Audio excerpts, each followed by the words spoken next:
Ancaman kemunduran demokrasi dan birokrasi.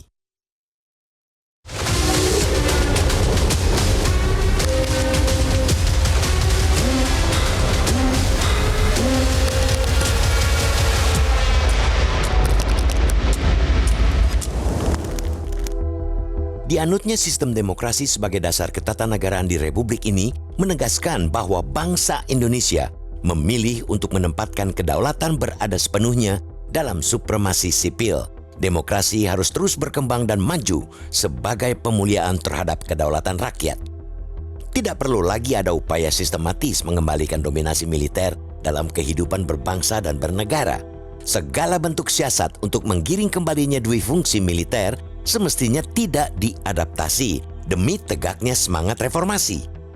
Untuk itulah rancangan peraturan pemerintah tentang manajemen aparatur sipil negara atau ASN diharapkan mampu memastikan bayang-bayang dominasi militeristik tidak lagi terjadi.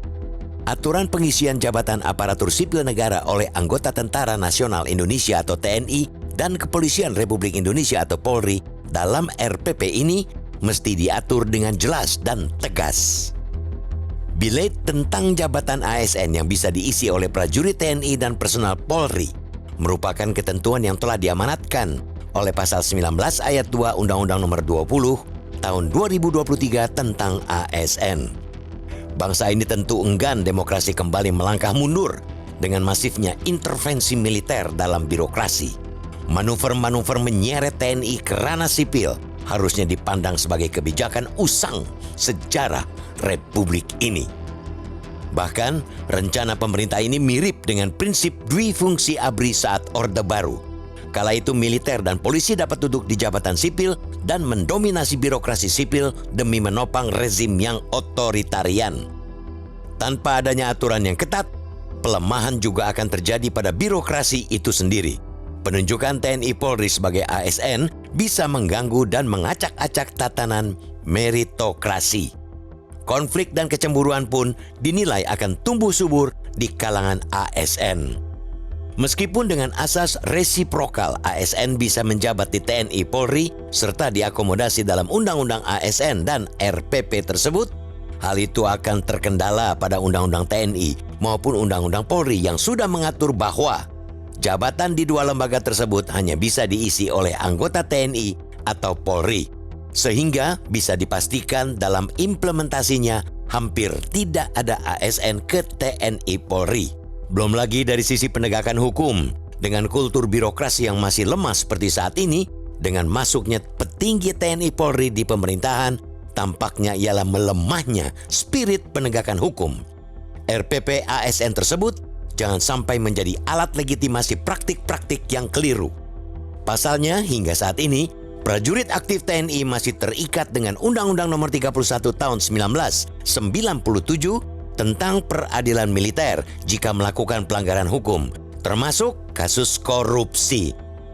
Proses hukum militer ini banyak yang menilai bisa menjadi ganjalan terhadap upaya mewujudkan birokrasi yang terbuka dan transparan serta bebas korupsi. Jika keran pengisian jabatan ASN dibuka lebar bagi TNI Polri, juga akan muncul pemikiran baru di benak para prajurit dan aparat kepolisian bahwa mereka tidak lagi bercita-cita sebagai militer atau polisi yang profesional. Para personel TNI Polri itu boleh jadi akan lebih membangun kedekatan pada kekuasaan politik untuk mendapat jatah di birokrasi. Untuk itulah, diharapkan RPP ini betul-betul disusun matang oleh pemerintah dan disertai pertimbangan yang menyeluruh oleh Dewan Perwakilan Rakyat atau DPR. Apabila belum menemukan formulasi yang benar-benar ideal, alangkah baiknya tidak dipaksakan segera disahkan.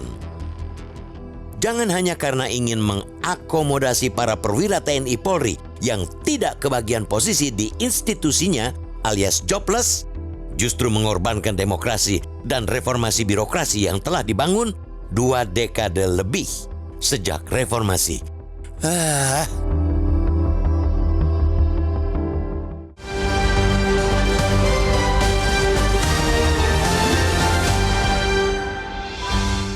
Jelajahi cara baru mendapatkan informasi. Download Metro TV Extend sekarang.